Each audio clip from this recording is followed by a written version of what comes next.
essa noite e eu espero que você esteja preparado, porque eu estou muito preparado. Amém? Eu gostaria que, eu tinha falado que nós íamos começar com 1 Tessalonicenses, mas nós vamos deixar o estudo de 1 Tessalonicenses para depois dessa série. Eu quero começar hoje com vocês uma série chamada Raízes.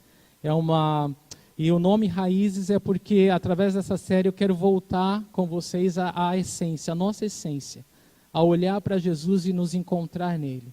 E eu vou explicar agora o que a gente vai fazer durante esses próximos estudos, tá bom? Coloca aí, por favor, os slides. Nós vamos ter uma série de 3 estudos. O primeiro deles começa essa noite, é o que é ser cristão. E aí nós vamos ver depois o perfil da Calvary Chapel e por último a missão da Capela do Calvário de São Vicente. E por que raízes? Porque nós vamos olhar para Jesus em cada estudo desse. Primeiro nós vamos olhar para Jesus, voltar à nossa essência, nos encontrar nele, primeiro como cristãos. O que é ser cristão? O que significa ser cristão? E entendendo isso, nós vamos olhar para Jesus e nos encontrar nele como um movimento de Calvary Chapel, Capela do Calvário. Muitos chegam aqui e não sabem da história, o que é, como que Deus usou e como Deus tem usado a Calvary Chapel como ferramenta para alcançar vidas. Então nós vamos aprender, vamos olhar isso. Espero que seja inspirador para você. E por último nós vamos nos olhar para Jesus e descobrir nele a nossa missão como corpo local, como Capela do Calvário de São Vicente. E quais são os dons que o Senhor tem nos dado, como a gente pode cooperar com Jesus e afetar, impactar essa cidade para a honra e glória dele. Amém? Então é uma série raiz, nós vamos olhar para Jesus e nele, em Jesus, entender o nosso papel como cristão, como Deus tem usado a gente como igreja, e como a gente pode ser usado como corpo local aqui em São Vicente. Tudo bem? Então nós vamos fazer isso. E eu quero começar já. Mas antes eu quero fazer mais uma oração, tá bom? Pai, obrigado, Senhor. Obrigado porque nós estamos aqui nesse tempo especial que o Senhor preparou para olharmos para Ti, Senhor. Queremos nos encontrar em Ti. Tu és a essência, Senhor. Tu és a nossa essência, Senhor. Tu és a razão da nossa vida. E eu oro que Teu Espírito Santo nos guie, Deus, nesse momento, falando a cada coração, impactando cada vida. E que todos saiam daqui transformados pelo poder da Tua palavra, Senhor. Que o Teu Espírito haja, Deus, e fale aos nossos corações. Possamos ser frutíferos, ó Deus, e caminhar, ó Deus, bem perto de Ti, ser usados por Ti, Deus. Em nome de Jesus Cristo. Amém. Amém, irmãos. Então, o primeiro ponto que é ser cristão.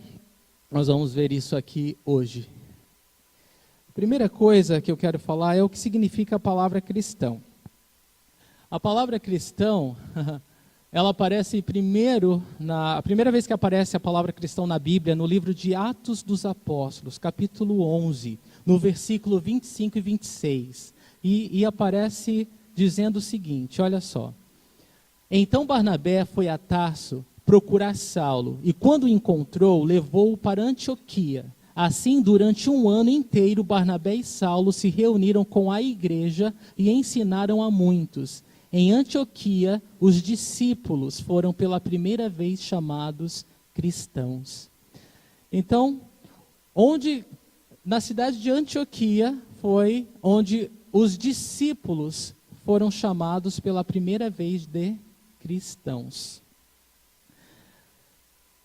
Primeira coisa, eu fico feliz que não foram os próprios cristãos que se deram o nome de cristãos. Porque o nome cristão significa pequenos cristos, ou pequeno Cristo. O que é cristão? Cristão significa pequeno Cristo.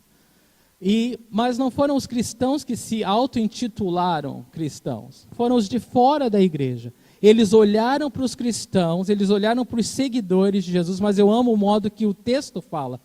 O texto fala que eles chamaram quem de cristãos? Os discípulos. E o que é um discípulo? O discípulo é um aprendiz. O discípulo é alguém que segue outro. É alguém que anda com o outro para aprender. Então, quando eles viram que ali havia um grupo, uma igreja, um povo, que se reunia para adorar a Deus, Mas esse povo, ele não era um povo religioso. Eles andavam como Jesus. Eles tratavam as pessoas como Jesus.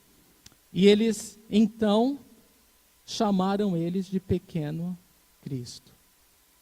Então, é impactante para nós entender que todo discípulo é um cristão. Mas prestem atenção nisso. Nem todo cristão é um discípulo. Faz sentido isso para você? Todo discípulo é um cristão. Porque um discípulo é alguém que está seguindo Jesus. Mas nem todo cristão é um discípulo. Por quê? Porque é fácil, a gente vai ver isso mais tarde, se chamar cristão. Mas o cristão que a Bíblia nos mostra, o cristão que a Bíblia nos revela que existe, é aquele que segue Jesus. É aquele que aprende com Jesus, é aquele que anda com Jesus. Esses discípulos, essas pessoas, esses irmãos, eles andavam com Jesus. Eles não simplesmente falavam de Jesus. E aí está toda a diferença. As pessoas olhavam para eles e falavam, essas pessoas, elas se parecem com Jesus. Elas devem andar com Ele. Elas devem conhecer Ele. Veja que é totalmente diferente de que se eles olhassem para a igreja e vissem um grupo de pessoas que falassem de Jesus, mas vivessem completamente fora, né? Nada a ver, o estilo de vida dessa pessoa não condiz com a pessoa de Jesus. Mas não era esse o caso. Graças a Deus, o fato era que eles olhavam para aquela igreja e eles viram uma semelhança tão grande com Jesus, que eles falavam, esses são Jesusinhos, né? São pequenos Cristo, são como Jesus. Então, irmãos, é importante para nós, é precioso para nós voltar à essência, entender que se você é cristão, é porque você deve mostrar ao mundo à tua volta Jesus Cristo. Isso nos deve remeter à essência de que se nós hoje temos o privilégio de sermos chamados de pequenos Cristo, é porque de alguma forma nós estamos revelando quem o nosso Salvador é para esse mundo de trevas. Não é verdade? Isso é maravilhoso. Isso é glorioso. Então, todo discípulo, ele é um cristão. Então, a gente aprende que... Mas eu quero chamar a atenção de vocês para aquela palavra igreja. Os discípulos que foram chamados de cristão, eles eram o quê? A igreja. Eles faziam parte da igreja. Por quê? Porque não existe discípulo de Cristo isolado da igreja. A igreja é um coletivo, é uma reunião de discípulos, é um conjunto de pessoas que seguem a Jesus juntas. Jesus, ele tem um rebanho, ele é o bom pastor, e ele tem um rebanho. E no seu rebanho as ovelhas não andam isoladas, sozinhas, elas andam em bando, elas andam juntas. Então, como que a igreja pode impactar o mundo à sua volta? Quando o mundo olha para a igreja e vê esse amor. Jesus mesmo falou isso, não é? Nisso todos saberão que vocês são meus discípulos. Como? Se vos amardes uns aos outros. Então, hoje ainda, nós como igreja, nós podemos revelar Jesus e ser identificado como cristão, como os pequenos Cristo, quando o mundo olha para nós e nos vê brigando. Não. Falando mal um do outro. Não. Quando nos vê juntos. Quando nos vê amando um ao outro, servindo ao outro, ajudando um ao outro. Aí o mundo pode falar, uau, esse povo é diferente. Esse povo, não tem um povo igual a esse povo. Um bando de pecadores prontos a se perdoarem. O que é isso? Isso não existe. Só pode ser Jesus. Então ainda hoje, nós como igreja do Senhor, nós revelamos o nosso Salvador. Revelando essa natureza de amor e de perdão. Sendo igreja. Não sozinho. Me machucaram. Não gostei daquilo. E fizeram alguma coisa que eu não gostei. Isso não existe. Nosso testemunho ao mundo, nós permanecemos juntos, como igreja, como reunião dos santos, separados por Deus para a obra dele. Amém, queridos? Então, muito precioso, esse é o nosso ponto de partida tá bom? Todo discípulo é um cristão. E os discípulos, eles andam junto. É a igreja do Senhor. Muito bem. Agora nós vamos seguir falando o que é ser cristão, mas antes de falar o que é ser cristão, eu quero falar o que não é ser cristão, tá bom? Então nós vamos ver agora o que não é ser cristão. Ser cristão não é, prestem bem atenção, ser cristão não é simplesmente dizer que crê em Cristo. Mateus 7, de 21 a 23, vamos ler. Você pode acompanhar na sua Bíblia. Nem todo aquele que me diz Senhor, Senhor entrará no reino dos céus, mas apenas aquele que faz a vontade de meu Pai que está nos céus. Muitos me dirão naquele dia, Senhor, Senhor, não profetizamos em teu nome não expulsamos demônios e não realizamos muitos milagres? Então eu lhes direi claramente, nunca os conheci. Afastem-se de mim, vocês que praticam o mal. Então, não adianta dizer que, eu sou cristão, eu sou cristão, né? Falar que é cristão não faz de ninguém um cristão. Muito bem, vocês estão muito rápidos, né? Falar que é cristão não faz de ninguém um cristão, né? Não simplesmente falar, eu sou cristão. Até o meu papagaio fala, meu papagaio não, né? Do meu pai. Fala que é cristão, se ensinar, né? Eu estou brincando, né? Mas qualquer um hoje pode falar que é cristão, não é? Isso não faz de ninguém ser cristão, certo? Muitos dirão, Senhor, Senhor, no teu nome fizemos isso, o Senhor vai falar, desculpa aí, mas não te conheço, né? Né? Sinto muito. Então, não adianta simplesmente dizer que é cristão. 2, ser cristão não é, ou não significa ter uma religião. Tá bom? Não significa ter uma religião. Mateus 7, de 15 a 20, diz assim, cuidado com os falsos profetas. Eles vêm a vocês vestidos de peles de ovelhas, mas por dentro são lobos devoradores. Vocês os reconhecerão por seus frutos. Pode alguém colher uvas de um espinheiro ou figos de ervas daninhas? Semelhantemente, toda árvore boa dá frutos bons, mas a árvore ruim dá frutos ruins. A árvore boa não pode dar frutos ruins, nem a árvore ruim pode dar frutos bons. Toda árvore que não produz bons frutos é cortada e lançada ao fogo. Assim, pelos seus frutos, vocês os reconhecerão. Então, cuidado com os falsos profetas. Há muitos por aí se dizendo cristãos, se dizendo de Deus, se dizendo, mas não tem nada a ver com Deus. Não tem nada a ver com Cristo. Você liga a televisão, tem muitos falando em nome de Deus, mas não conhecem a Deus. Você liga o rádio, tem muitos falando de Deus, mas não conhecem a Deus. Mormons se declaram cristãos, conhecem a Deus. Testemunhas de Jeová se declaram conhecer a Deus. E tantas outras seitas. Muitas igrejas evangélicas que pregam doutrina da prosperidade e tantas outras coisas, infelizmente, muitas estão fazendo da casa de Deus um lucro. Eles não conhecem a Deus.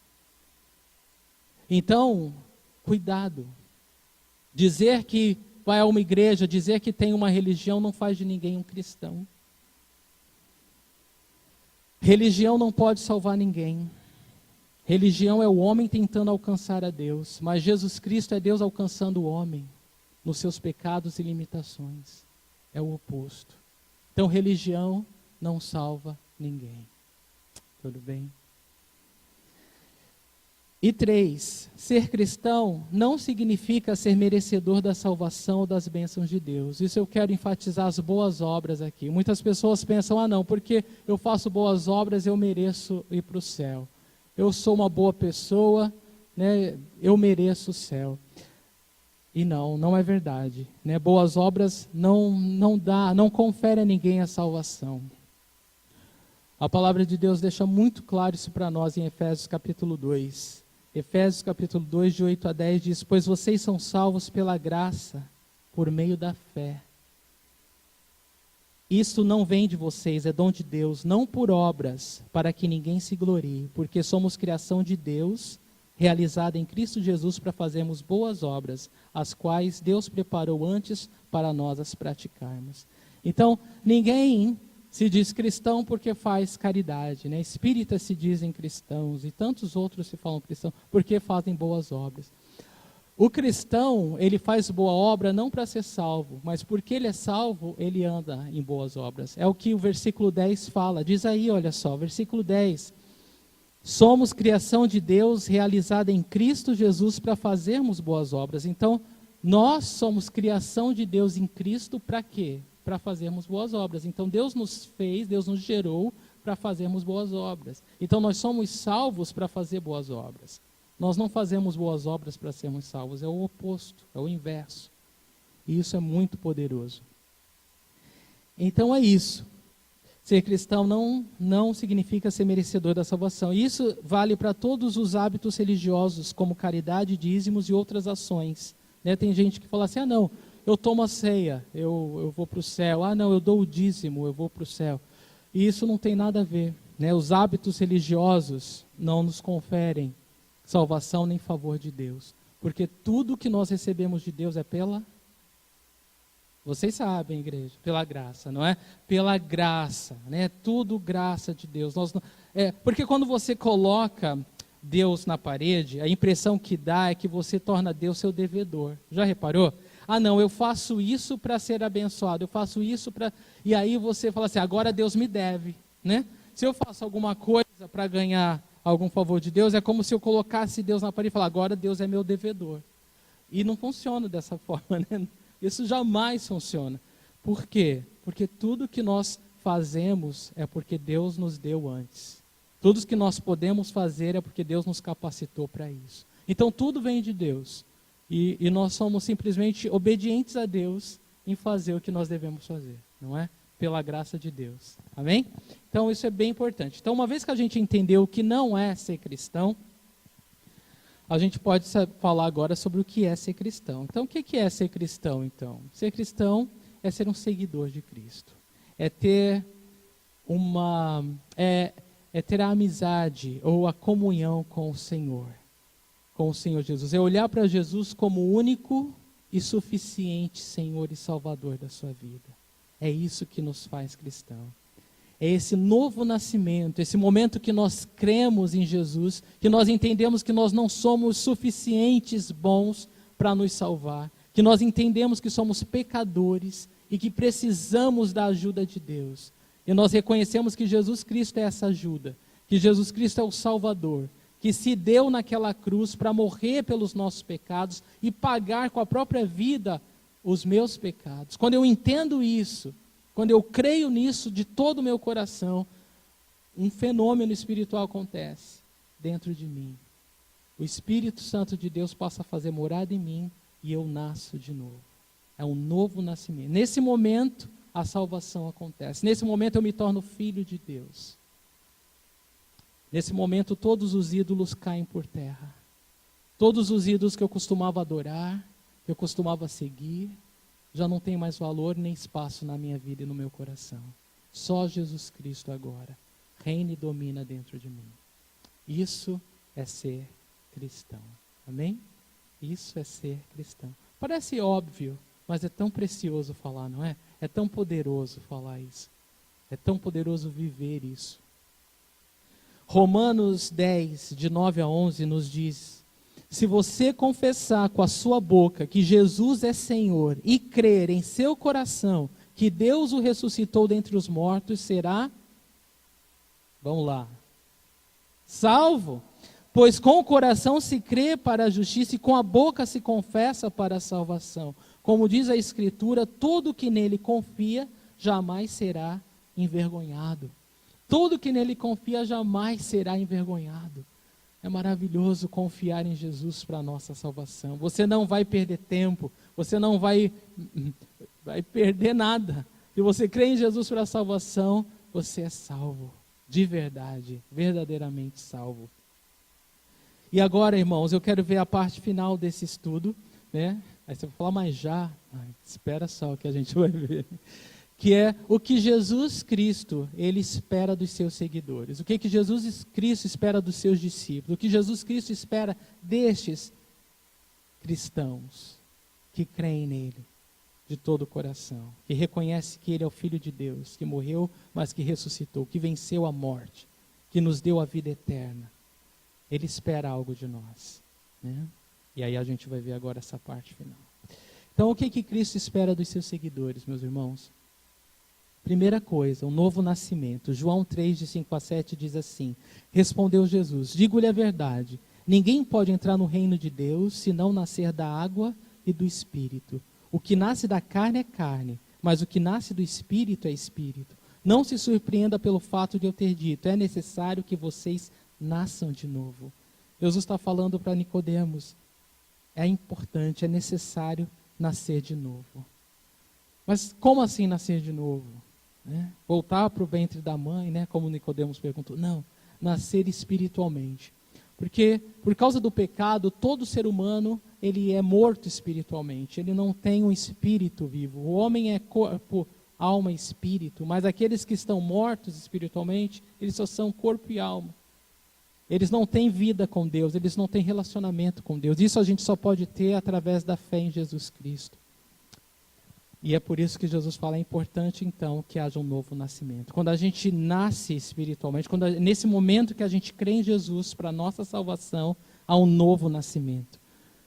Onde todos os ídolos caem, onde toda a religiosidade cai, onde simplesmente Jesus ocupa todo o vazio do nosso ser. Ele ocupa o trono do nosso coração. Esse momento é o novo nascimento. Esse momento é o novo nascimento. Então é importante nascer de novo. É importante nascer do Espírito. Reconhecer que Jesus Cristo é o Senhor. E além dele não há outro. Amém? É nesse momento que nos tornamos filhos de Deus. Amém? Então, Jesus espera um novo nascimento. 2, Jesus espera arrependimento. Lucas 5,32 diz, eu não vim chamar justos, mas pecadores ao arrependimento. O que quer dizer isso? Arrependimento é uma palavra que a Bíblia nos ensina, que é metanoia. Metanoia significa mudança de mente e de coração. Isso significa que você estava andando para um lado e de repente você mudou de lado. Você se converteu. Houve um arrependimento, uma mudança de mente e de coração dentro de você. Você estava indo rumo a um abismo. Mas algo sobrenatural aconteceu. Um novo nascimento aconteceu. E agora você se converteu ao Senhor. Você não está dando mais as costas para Deus. Agora você se voltou para Deus. E isso é arrependimento. É mudança de direção. Então, o Senhor espera arrependimento. Ele veio chamar pecadores ao arrependimento. Não é? E esses somos nós. Louvado seja o Senhor. E essa mudança, ela não acontece de fora para dentro. Se você tentar forçar alguém a mudar de fora, não, você tem que ter uma metanoia, você tem que mudar a tua maneira de pensar, a tua maneira de andar, a tua maneira de... Não acontece. É que nem tirar o porco do chiqueiro, dá um banho, perfuma, passa creme, limpa as unhas. Aí você solta, para onde ele vai? Direto para a lama, Por quê? Porque você forçou uma mudança, de fora para dentro. Não acontece isso. A mudança tem que ser de dentro para fora. Tem que ser Deus, tem que ser o Espírito Santo de Deus, não é? Tocando, para que esse novo nascimento aconteça, para que o arrependimento aconteça. É só o Espírito Santo de Deus que pode fazer isso. Então, o que mais que Jesus espera? Fazemos dele nosso porto seguro. Mateus 11:28, eu amo esse versículo. Venham a mim todos os que estão cansados e sobrecarregados, e eu lhes darei descanso. Então Jesus, ele espera que todos aqueles que creem nele para a salvação, venham até ele. Façam dele o seu porto seguro. Isso significa, num momento, todo instante. Jesus, ele é tudo que a gente precisa. Ele é o pão para quem tem fome, é água para quem tem sede, é a luz para quem está nas trevas, Jesus Cristo é o caminho, a verdade e a vida. Ninguém vai ao Pai senão por Ele. Jesus é a porta. Jesus Cristo é o bom pastor que deu a vida pelas suas ovelhas. Jesus Cristo é a ressurreição e a vida. Jesus Cristo é tudo o que nós precisamos, a qualquer hora, em qualquer lugar. Então Jesus, ele espera que os seus seguidores venham até Ele. Outra coisa, 4, Jesus espera que seus seguidores tenham confiança em todas as circunstâncias. João 14:1 diz, não se perturbe o coração de vocês, creiam em Deus, creiam também em mim. Então Jesus quer que nós creiamos nele. E crer é totalmente, né? Você não crê pela metade, né? Você tem que crer totalmente.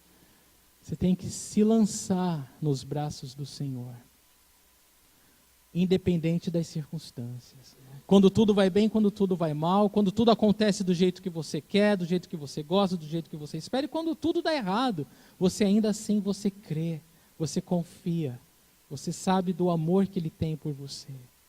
Isso é o tipo de confiança que o Senhor espera de nós. É absoluta, né? É total, é 100%, é all in. Tem que ser assim, é isso que o Senhor espera de nós. Não tem um momento que Ele nos deixa, que Ele nos abandona. Ainda quando você não entende, Ele continua com você. É esse tipo de confiança que Ele exige de nós, amém? Então nós estamos falando aqui de como essa fé genuína que nós falamos do que ser cristão, ela transparece no dia a dia. À medida que nós estamos seguindo Jesus, nós estamos sendo transformados de dentro para fora. Nossa fé está crescendo. Nossas atitudes estão mudando. Nossa confiança no Senhor, ela está se fortalecendo. Isso está acontecendo com nós, conosco. Estamos seguindo o Senhor Jesus. Irmãos, eu posso fazer uma pausa rápida para falar uma coisa? Essa volta à essência, ela se faz urgente. Porque hoje em dia, é tão fácil esquecer o que significa ser um verdadeiro cristão.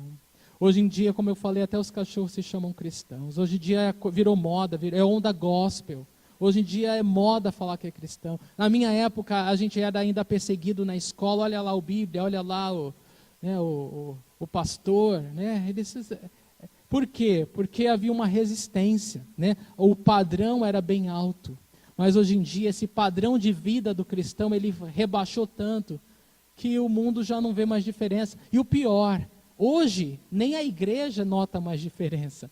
Hoje em dia, se a pessoa tem a opção de ir para a igreja ou fazer outra coisa, ela ainda fica em dúvida. É como assim, a comunhão dos irmãos, a comunhão dos discípulos, a comunhão dos santos, não sei, talvez, se não aparecer uma coisa mais legal. O que é isso? Vocês estão entendendo o que eu estou falando? O padrão do cristianismo hoje em dia, ele está muito baixo. Está tão baixo que confunde a própria igreja. A igreja já não sabe mais o quão privilegiada ela é, o que ela é. Ela está acostumada agora com o padrão do mundo. Todo mundo faz, virou regra agora. E é por isso que é tão importante, irmãos, nós fazemos esse resgate à essência. Nós nos redescobrimos em Jesus como nosso Senhor e Salvador, como a nossa essência, como o nosso tudo. Aí então podemos fazer diferença e correr com perseverança a corrida proposta, né? Bom, vamos lá. Jesus, ele espera dos seus seguidores, 5, amor. Mateus 10:37 diz: quem ama seu pai ou sua mãe mais do que a mim não é digno de mim. Quem ama seu filho ou sua filha mais do que a mim não é digno de mim.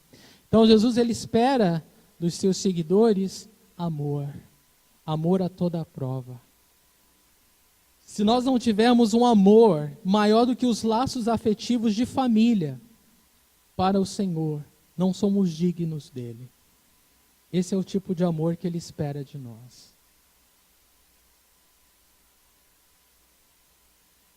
E uma coisa importante sobre o amor, à medida que o nosso amor cresce para com o Senhor, é só um. É à medida que nós recebemos do amor dele por nós. O nosso amor ao Senhor é uma resposta ao amor que ele derramou por nós. A quem muito perdoou, muito amou. Então, quanto mais você entende do perdão de Deus, de onde ele te tirou, do lamaçal do pecado, do inferno, quanto mais você entende isso, mais você ama o Senhor. Quanto mais isso é real na sua vida, mais você vive intensamente para Jesus Cristo. Mas se isso não é muito claro para você, se você não entende de onde o Senhor te tirou, o pecador terrível que você é, onde você estaria hoje sem Jesus, você não tem como responder ao amor dele, você não tem como amá-lo tão intensamente. E esse amor, ele só é possível com a presença do Espírito Santo de Deus dentro de nós. Amar a Deus acima de todas as coisas. Santo Agostinho, ele falou, olha, se você amar a Deus acima de todas as coisas, você pode fazer o que quiser e vai estar tudo bem com você. Sabe qual é o problema? É que nós não amamos a Deus acima de todas as coisas. Nós amamos mais as coisas do que o Senhor. 6. O Senhor espera dos seus seguidores dependência. João 15,5 diz assim, eu sou a videira, vocês são os ramos. Se alguém permanecer em mim e eu nele, esse dará muito fruto. Pois sem mim vocês não podem fazer coisa alguma. Você vê que lindo, que figura linda. O Senhor é a videira. Nós somos os ramos. O ramo só pode dar fruto se ele estiver conectado à videira. Então o Senhor espera de nós dependência. Nós não podemos fazer nada sem Ele. Qualquer coisa que eu ou você possamos fazer é porque nós estamos nele.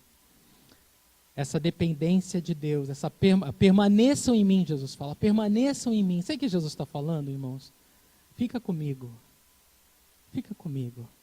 Eu fiz tudo o que eu fiz para te ter comigo. Eu morri naquela cruz para te salvar porque eu queria muito você do meu lado. Fica comigo. Quando Jesus fala permaneçam em mim, ele está falando permaneçam nas minhas palavras. Se você ler o capítulo 15 de João, é isso que Jesus está falando. Quando ele fala permaneçam em mim, ele está falando permaneça na minha palavra. Permaneça na minha palavra. Se você permanecer na minha palavra, você permanece comigo e eu permaneço com você. A palavra de Deus ela tem que estar tão profunda no nosso coração, de modo a mudar as nossas vidas. É assim que nós permanecemos em Jesus. É assim que Jesus permanece em nós. A boca fala do que o coração está cheio. Quando a palavra de Deus habita ricamente o nosso coração, Jesus ele está habitando ricamente a nossa vida. Como que nós podemos permanecer em Jesus, deixando a palavra dele criar raízes dentro de nós? Permaneçam em mim. É o modo do Senhor falar, eu quero comunhão com você. Amém. O Senhor espera de nós obediência. Ponto 7. Mateus 16, de 24 a 25. Então Jesus disse aos seus discípulos, se alguém quiser acompanhar-me, negue-se a si mesmo, tome a sua cruz e siga-me. Pois quem quiser salvar a sua vida, a perderá, mas quem perder a sua vida por minha causa, a encontrará. Então Jesus ele espera obediência. Nós, seguidores de Cristo, nós estamos dando continuidade à obra que Jesus começou. Ele veio, não para levantar um negócio, eu gosto de falar isso, mas ele veio levantar filhos, para o Pai. Ele veio salvar pecadores. E nós, como seguidores de Cristo, nossa missão também é essa, é fazer diferença nesse mundo de tal forma que mais e mais pessoas sejam capazes de ver Jesus, ser salvas, desse mundo, da crueldade, da maldade, da perversidade e, por fim, do juízo que há de cair sobre esse mundo. E isso significa que muitas vezes nós vamos ser perseguidos também. Isso significa que nós vamos ser odiados também. Isso significa que nós vamos ter oposições também, como ele teve. Contudo, nós vamos perseverar. Nós vamos aprender a sofrer por amor. E isso vai impactar. Porque quando o mundo à nossa volta olhar para nós e ver que nós vivemos, nós não buscamos o conforto que eles buscam. Jesus ele não veio trazer um iate para cada um de nós, como é pregado na TV, Não, Jesus ele veio me tirar do inferno. E quando as pessoas à nossa volta, elas entendem que nós entendemos a seriedade disso, de onde Jesus nos tirou e para onde ele nos colocou, as pessoas elas começam a entender que os crentes não estão buscando as mesmas coisas que nós. Eles estão pregando um reino que não é desse mundo. Eles estão vivendo um reino que não é desse mundo. Eles vêm em substância, eles vêm em conteúdo e eles são transformados. Então é muito importante, irmãos, é muito importante nós perseverarmos e estarmos dispostos a sofrer. Negar a si mesmo é deixar a zona de conforto. Tomar a sua cruz é um instrumento de morte. É estar pronto para perder e seguir Jesus. É isso que o Senhor espera de nós. É isso que o Senhor espera da sua igreja. Quando a igreja vive a verdade, a profundidade desse versículo, o mundo é impactado. O mundo é transformado. O mundo é atraído. E as pessoas elas ficam olhando para nós. Elas ficam olhando, vamos ver se eles são seguidores de boca ou são seguidores de verdade? Vamos ver se eles só falam de Jesus ou se eles são como aquela igreja lá em Antioquia. São como Cristo mesmo. Vamos ver se eles só dizem que têm interesse na vida das pessoas ou se eles fazem alguma coisa pelo ser humano. As pessoas estão olhando. E se nós fizermos o nosso papel, a nossa parte, as pessoas vão ver que Jesus é real. Que Jesus vive em nós. Que nós somos o corpo de Cristo na terra. E elas vão querer segui-lo também. 8. Jesus espera dos seus seguidores não temer a morte física. Mateus 10, 28 diz assim: não tenham medo dos que matam o corpo, mas não podem matar a alma. Antes tenham medo daquele que pode destruir tanto a alma como o corpo no inferno. Jesus está ensinando seus discípulos: olha, vocês têm que temer a Deus. Vocês não têm que temer o homem. E hoje em dia há tanta violência, não é? Principalmente no nosso país, né? A violência tem crescido tanto. E como o medo tenta assolar os corações. Tem gente que não sai nem mais de casa. Tem gente que nem mais vive com medo. Jesus, ele não quer que a gente tenha medo. Ele quer que a gente tema o Senhor. O temor do Senhor é o princípio da sabedoria. Mas temer o homem, jamais. Temer o mal, jamais. Porque que aquele que está em Cristo, o maligno não lhe toca. Nós somos preservados no Senhor. O Senhor é o nosso escudo e a nossa fortaleza. Ele é a nossa proteção. Nós exaltamos o nome de Deus quando nós confiamos no Senhor. E Deus se alegra nisso. Deus espera isso. Jesus espera isso. Que nós não temamos o homem, nem o que o homem pode nos fazer. Que nós tenhamos antes temor a Deus. Amém? Isso é poderoso demais. E se você ler no Mateus 10, ele vai falar do cuidado paternal de Deus, né? O cuidado paternal de Deus, que ele cuida de nós como filhos amados. Ele fala, quando Jesus fala isso, ele está falando do cuidado de Deus para nós. Então, o verdadeiro amor lança fora o medo, tá bom? Jesus espera dos seus seguidores 9, adoração em espírito e em verdade. João 4, 23 e 24. No entanto, está chegando a hora, e de fato já chegou, em que os verdadeiros adoradores adorarão o Pai em espírito e em verdade. São estes os adoradores que o Pai procura. Deus é espírito, e é necessário que os seus adoradores o adorem em espírito e em verdade. Deus espera de nós, Jesus espera dos seus seguidores adoração. O que é adoração?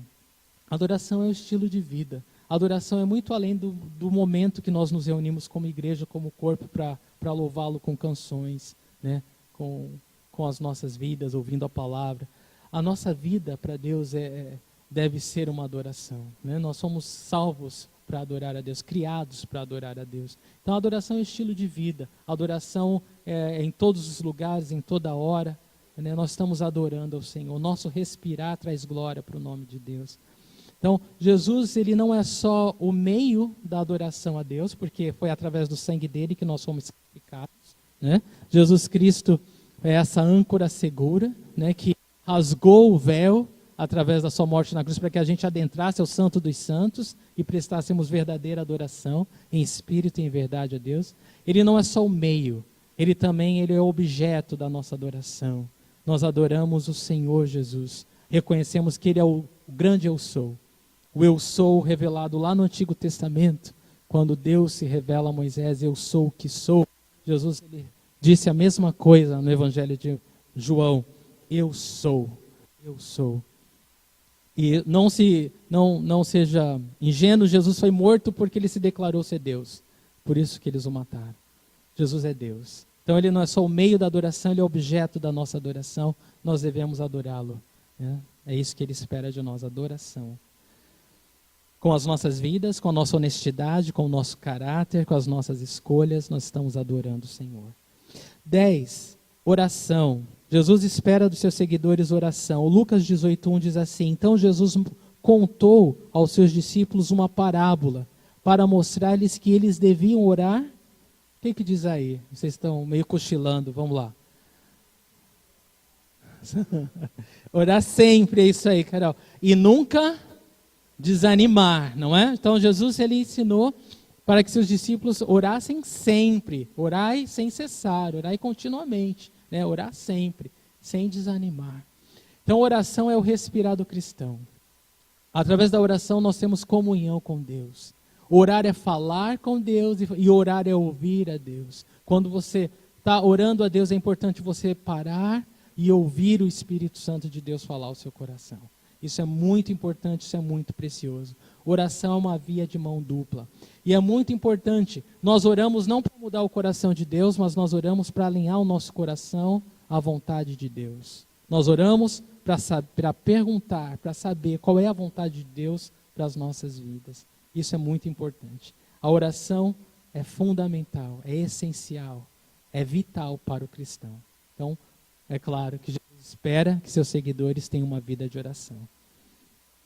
A palavra de Deus, todo o que pede, recebe, o que busca, encontra, e o que bate, a porta será aberta. Jesus ele ensinou várias vezes sobre perseverança na oração, né? Nunca desistir, nunca desistir. Jesus espera dos seus seguidores, 11, não se preocupar com as necessidades do dia a dia, Mateus 6:25. Portanto, eu lhes digo, não se preocupem com sua própria vida, quanto ao que comer ou beber, nem com seu próprio corpo, quanto ao que vestir. Não é a vida mais importante que a comida, e o corpo mais importante que a roupa? Então, Jesus está dando aqui razões para a gente não se preocupar com as necessidades do dia a dia. Porque ele fala, olha os lírios do campo, eles são tão belos que nem Salomão, com tanto dinheiro, conseguiu se vestir, né, de forma tão linda como um lírio do campo. E olha os pardais, olha os pássaros. Eles não tecem, não fiam, mas né, não falta comida para os pardais, não falta comida para os passarinhos. E Jesus fala, olha, se Deus sabe cuidar do passarinho, se Deus sabe cuidar da erva, quanto mais são vocês, filhos de Deus, preciosos aos olhos dele. Ele não vai deixar faltar nada para você. Você pode descansar em Deus, você pode confiar em Deus, pode depender de Deus. Amém? Então ele espera que a gente não se preocupe. E olha, irmãos, toda ansiedade, a palavra de Deus fala, lançai sobre mim toda ansiedade, lançai sobre ele. Nós temos que lançar sobre Jesus toda a nossa ansiedade, porque ele tem cuidado de nós. Quando nós exaltamos o nome de Jesus quando a gente lança a nossa ansiedade nas mãos dele, aos pés dele. Nós somos mais abençoados quando nós lançamos as nossas ansiedades no Senhor. É o próprio Jesus que diz, busque em primeiro lugar o reino de Deus e a sua justiça, e as demais coisas vos serão acrescentadas. Jesus espera dos seus seguidores, 12, amar o próximo como a si mesmo, Mateus 7:12. Então vocês estão vendo com essas declarações, esses versículos, como é que se parece, né, um seguidor de Cristo. Então a gente aprendeu o que significa a palavra cristão, pequeno Cristo, a gente aprendeu o que não é ser cristão, a gente aprendeu o que é ser cristão, e agora a gente está aprendendo como que um cristão vive. Como que um cristão vive. Como é que é a vida de um cristão. É isso que nós estamos vendo. Então, o Senhor espera dos seus seguidores amar o próximo como a si mesmo. Mateus 7:12 diz, assim em tudo, façam aos outros o que vocês querem que ele lhes faça, pois esta é a lei e os profetas. Então veja que interessante. O maior mandamento é amar a Deus acima de todas as coisas. E o segundo maior mandamento é amar o próximo como a si mesmo. Agora eu pergunto para você, como que você ama o próximo como a si mesmo? Aí é fácil entender, não é fácil fazer. Porque como que você se ama? Bom, basta saber como é que você se cuida, né? Você deve tomar banho, deve pentear o cabelo, deve escovar o dente, né? Então você sabe se cuidar, você sabe trocar de roupa. Então, quando a gente ama o próximo como nós mesmos, nós estamos preocupados se a pessoa tem o que comer, tem o que calçar, tem o que vestir, se ela tem uma escova, se ela tem um pente, se ela, sei lá, tem um abrigo, um teto, um cobertor, não é? Mas Jesus, ele vai além. Ele fala que, olha, trate as pessoas como você gostaria de ser tratado. Então, Jesus vai na jugular, ele vai na raiz, né? Ele vai no ponto. Ele fala, olha, é muito fácil de entender. Tudo que você espera receber, vai e faça para o outro. Então, a gente pode parar num segundo e pensar, como que a gente gosta de ser tratado, por exemplo? Gosto de pessoas educadas, amigáveis, pessoas legais. Então vai e faz isso. Eu gosto que as pessoas tratem com educação, então trata as pessoas com educação. Né? Tudo que você espera que as pessoas façam para você, Jesus está falando para nós, agora vai e faz para eles. Eles vão aprender através de você. Então nós não temos mais desculpa diante do Senhor para acusar ou apontar ninguém. Porque Deus falando, é contigo. Vai você e faça a diferença. Amém? Então é isso aí. Então é assim que nós amamos o outro, agindo como nós gostamos que façam conosco. Jesus espera dos seus seguidores 13 acumular tesouros no céu com generosidade. Mateus 6, 19 a 21. Não acumulem para vocês tesouros na terra, onde a traça e a ferrugem destroem, e onde os ladrões arrombam e furtam. Mas acumulem para vocês tesouro nos céus, onde a traça e a ferrugem não destroem, e onde os ladrões não arrombam nem furtam. Pois onde estiver o seu tesouro, aí também estará o seu coração. E é interessante porque Jesus ele fala de dinheiro mais do que a gente imagina. Mas o ponto dele é esse, onde está o seu tesouro, aí está o seu coração. É diferente do que a gente ouve aí, né? Tanto falatório de dinheiro como para extorquir. Não. Jesus ele fala de dinheiro para lembrar o povo. Onde está o teu tesouro, o teu coração está aí também. Se o teu tesouro está nessa terra, está nos bens, está em alguma coisa passageira, o teu coração está aí. Está no lugar errado. Porque tudo isso vai passar. Mas se o teu coração estiver no céu, nas coisas de Deus, se o teu tesouro estiver aí, teu coração também está lá. E isso é bom, porque isso vai ser eterno. Isso vai continuar para sempre. Não é? Então é maravilhoso. E nós temos o exemplo da viúva, pobre viúva, que deu aquela moedinha e Jesus falou, olha, para tudo, prestem atenção na oferta daquela viúva. E eles estavam, não estou entendendo nada, Jesus, porque todo mundo estava deixando sacos de dinheiro. E eles falaram, eles estão dando do que sobra, ela está dando do sustento dela. Jesus estava olhando não a quantidade que é dada, ele estava olhando para o coração, ele estava olhando o quanto aquilo significava, a adoração que estava envolvida naquela oferta. Então, a gente precisa compreender, não é, com os olhos do Senhor mesmo, o que é ser generoso. E a lição disso, irmãos, é só essa, é simples, tá? Se nós somos egoístas, se nós não gostamos de compartilhar e não gostamos de dividir, nós estamos nos privando das recompensas celestiais. Mas se nós somos generosos nessa terra, se nós somos tão agradecidos ao que Deus tem nos provido, que a gente está tão seguro nessa comunhão, que a gente não tem medo de dividir, de compartilhar, nossa, você está no caminho certo, porque você está acumulando não só riqueza, mas a palavra fala alegria no céu. Alegria no céu. Isso é maravilhoso, não é? Então, nós podemos já acumular daqui na terra, né? Armazenar a alegria eterna no céu com o Senhor, através da generosidade. Então, o Senhor espera a generosidade de nós. E 14, nós já estamos terminando, faltam 2, tá? Só para animar você. 14, Jesus espera dos seus seguidores deixar sua luz brilhar diante dos homens. Mateus 5, de 14 a 16, diz assim, vocês são a luz do mundo. Não se pode esconder uma cidade construída sobre um monte. E também ninguém acende uma candeia e a coloca debaixo de uma vasilha. Ao contrário, coloca no lugar apropriado e assim ilumina todos os que estão na casa. Assim brilha a luz de vocês diante dos homens, para que vejam as suas obras e glorifiquem o Pai de vocês que está nos céus.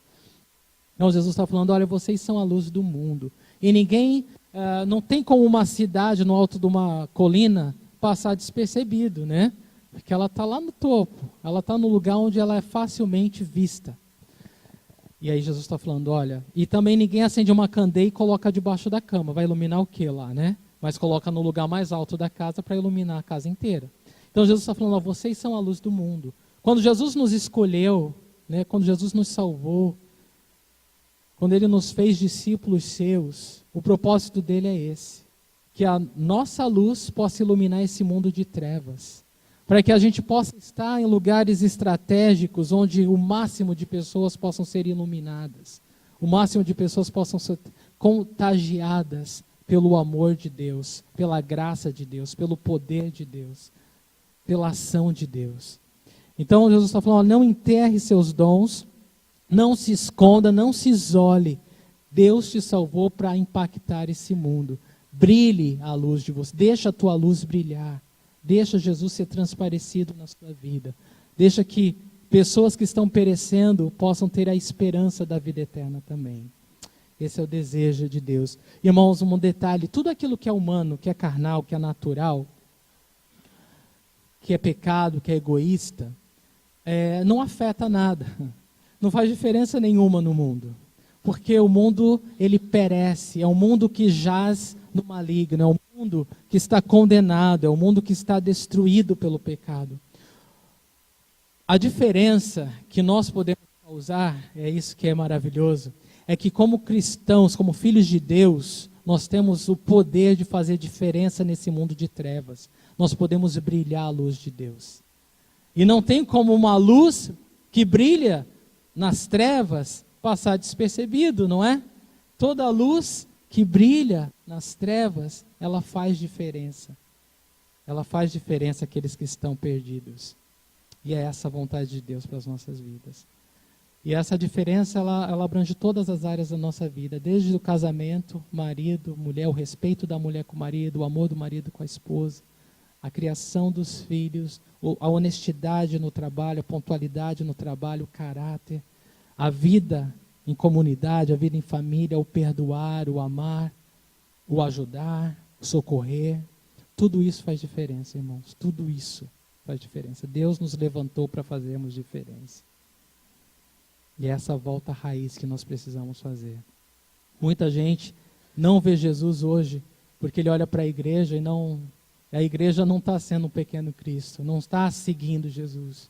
Está vivendo um mundo paralelo, né? A igreja em si, no geral, virou uma coisa bizarra, uma coisa estranha, onde o pecador, ele não vê mais como socorro hospital. Ele vê a hora como uma polícia, ele vê a hora como um grupo estranho, né? Mas não vê como as mãos de Deus mais. Então é hora de retornar à essência, hora de deixar Jesus viver através de nós de novo. Hora de fazer diferença nesse mundo de trevas. Retribuir o mal com o bem. Né? Retribuir o mal com o bem. Que é o que está faltando nesse mundo hoje. Esse mundo agora é toma lá da cá, né? Olho por olho, dente por dente. Bateu, levou. Mas o cristão não é assim. Né? Retribuir o mal com o bem. É perdoar 70 vezes 7. É outra coisa, né? É outra vida. E é isso que falta nesse mundo hoje. E 15, último, né? Você vai falar, glória a Deus, né? Até que, enfim. Jesus espera dos seus seguidores fazer discípulos de todas as nações. Mateus 28, de 18 a 20. Diz assim, portanto, vão e façam discípulos de todas as nações, batizando-os em nome do Pai e do Filho e do Espírito Santo, ensinando-os a obedecer a tudo o que eu lhes ordenei, e eu estarei sempre com vocês até o fim dos tempos. Você vê que o desejo de Deus para nós é que a gente ensine outros, né? Aquilo que nós temos aprendido com Deus é nossa responsabilidade passar a outros, seja os pais aos filhos, os mais velhos aos mais novos. Todos nós que temos aprendido com o Senhor, temos o dever de passar isso ao outro. Ensinando-os a obedecer a tudo que lhes ordenei. Então esse é o desejo de Deus para nós, é ensinar a outros a obedecer tudo que nós temos aprendido do Senhor. E uma coisa que é fantástica aqui, e ele diz, olha, façam discípulos de todas as nações. Ele está falando, olha, vocês discípulos, vocês cristãos que são discípulos, vocês que estão me seguindo, vocês que me amam, vocês que me conhecem, vocês agora vão e façam novos discípulos. Ovelha gera ovelha. Ovelha tem que gerar ovelha. Eu creio que isso se perdeu. Isso se perdeu na igreja. Hoje está cada um buscando seus bens, suas bênçãos. Minha bênção, minha bênção, minha bênção. E esqueceu que nós fomos chamados para fazer discípulos, para ensinar o que temos aprendido a outros. E olha, Vão e façam discípulos de todas as nações. Jesus, ele ama as nações. Ele ama essa diversidade. E nós devemos amar as nações também. Porque Jesus ama as nações, nós devemos amar as nações. Nós temos que falar e ensinar de Jesus, andando com ele, como discípulo. Não só quem fala de Jesus, mas quem anda com Jesus. As pessoas sabem quando a gente fala de Jesus e quando a gente anda com Jesus. Né? Porque quando a gente fala, a gente é meio fariseu. Mas quando a gente anda, a gente é misericordioso. A gente se compadece da dor do outro. Né? A gente tem a mesma atitude que tem em Cristo Jesus, que mesmo sendo Deus se humilhou. Né? Nós somos humildes quando a gente anda com Jesus. Então, irmãos, nós precisamos ensinar e falar de Jesus em casa, dos vizinhos, na nossa cidade, no nosso país e nos 4 cantos desse mundo. Esse é o desejo de Deus. Orando, indo, contribuindo, de alguma forma, nós temos que fazer parte dessa grande comissão. Nós temos que impactar esse mundo para Jesus. Temos que fazer a diferença para o Senhor. Essa é a vontade de Deus para nós. Amém? Então hoje nós vimos o que é um pouco, né, do que é ser cristão. Eu espero que todos vocês tenham pego alguma coisa, né? Seria muito triste, depois de tudo que nós falamos, sair daqui, o que é ser cristão? Sabe que eu não sei, né? Eu não consegui entender isso. Espero que não, né? Espero que a gente não só entenda aqui, né? Mas que a gente viva isso. A gente aprendeu o que significa cristão, a palavra cristão, o que não é ser cristão, o que é ser cristão e como a vida do cristão ela se apresenta no dia a dia. Né? Vamos ficar em pé e agradecer a Deus. Não sei se todos aqui são discípulos.